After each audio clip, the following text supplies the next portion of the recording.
Hepinize salam. Yol Bilet YouTube kanalının azaları. Sizin karşınızda yani videoda Emir Nuriyev. Bugünkü video tapamızda yine de sizin işinize yarayabilecek Minitool Power Data Recovery programında işleriz. Yani bu programı adından belli bolşalı recovery yani dolandırıcı sizin çiplerinizdeki ya da flashkalarınızdaki malumat götürücüdeki bozulan malumatlarınızı izine dikeltmeyi öğreniriz. Ondan hemen videomuza başlayalım. İlk bilen biz internetten Minitool Power Data Recovery programı 7.0 yani 7. versiyasını yüklep alýas. Eger de yüklep bilmeseniz bu programın silkasyny men videonun aşağında belläp geçer. Şol yerden yüklep bilersiniz. Yükläňizden sonra kompýuteriňizi gurnaýaňyz. Programa girýäs. Programa bizi şu şekilde garşylaýar.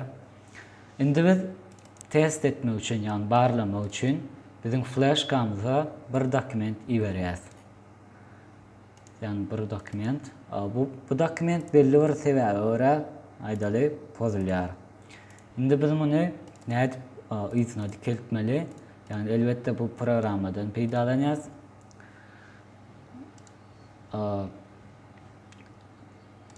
Tak. Şu yerde восстановление цифр на стецл. Şu bölümde gelýäs ve bu yerden настройка yani sağlamaly ýerine gelýäs. Bizde şu wagt dokument pozuldy. Şonuň üçin dokumenty bitiç goýýas. Eger de sizde yani arxiv fayl pozulany bolsa ya da grafik, surat, audio, video aýdym, baza dany, poçta umuman haýsy fayl pozulany bolsa şoňa bitiç goýup belläp çykýaňyz.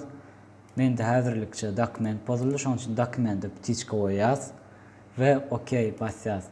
Indi bu yerden ýanky bizim flashkamy saýlaýas ve polny poisk yani gözlegi dowam edýäs.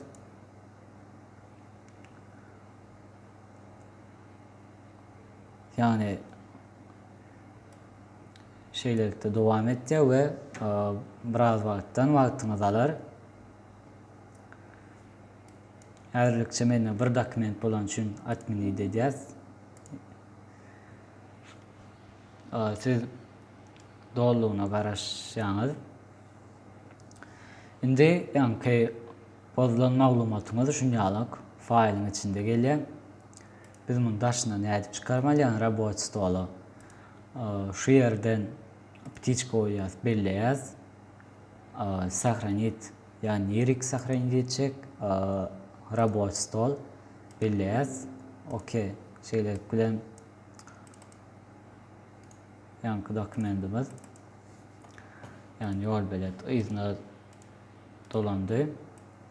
Şeýle bilen siz bozulan maglumatlaryňyzy izine dikelip bilersiniz. Şeýle bilen bu videomyzyň soňuna geldik. Öwrenensiňiz diýip umyt edýän. Indiki videolarda görüşýänçä hoş, sag bolun.